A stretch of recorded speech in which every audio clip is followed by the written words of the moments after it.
Ini adalah kasus seorang ibu pasca pengangkatan rahim.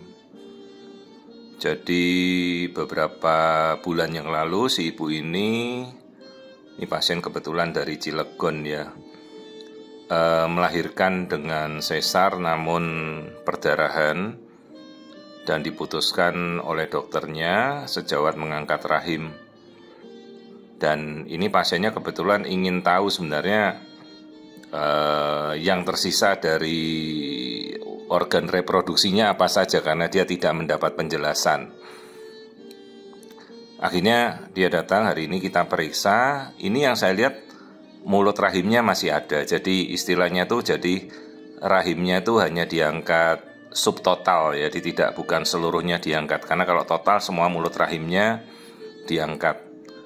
Jadi ada pertimbangannya juga karena kenapa mulut rahim ditinggalkan. Alasan pertama supaya ini kan ibunya masih muda ya, jadi ya suaminya jangan nanti ngomel kalau vaginanya tambah pendek. Karena kalau mulut rahimnya diangkat biasanya vagina jadi lebih pendek. Tapi tergantung, jangan sampai mulut rahim malah jadi penyebab perdarahan begitu rahim tidak diangkat seluruhnya. Dan mulut rahim juga ini menjadi organ seksual ya. Jadi kadang-kadang kalau mulut rahim diangkat itu pengaruhnya bisa ke seksual perempuan juga gitu. Jadi lebih frigid kemungkinan. Terus ovariumnya ini masih tersisa. Ovariumnya masih masa subur nih, masih bagus.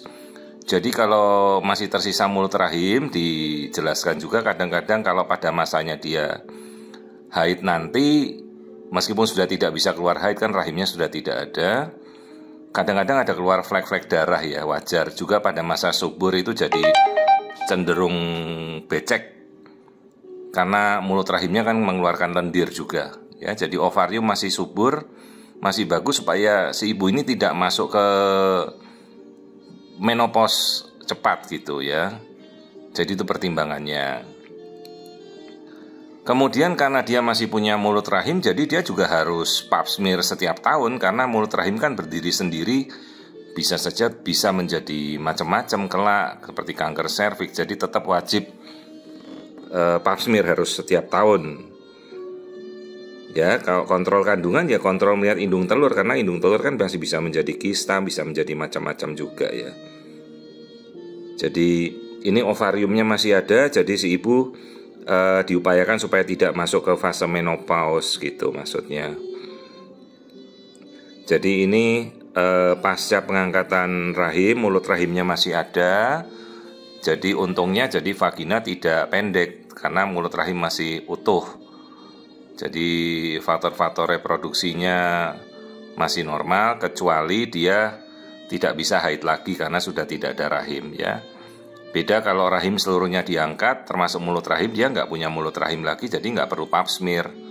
Jadi itu prosesnya itu beda-beda, ditentukan pada saat dokternya melakukan operasi, apakah dia akan mengangkat rahim keseluruhan atau dia meninggalkan mulut rahim.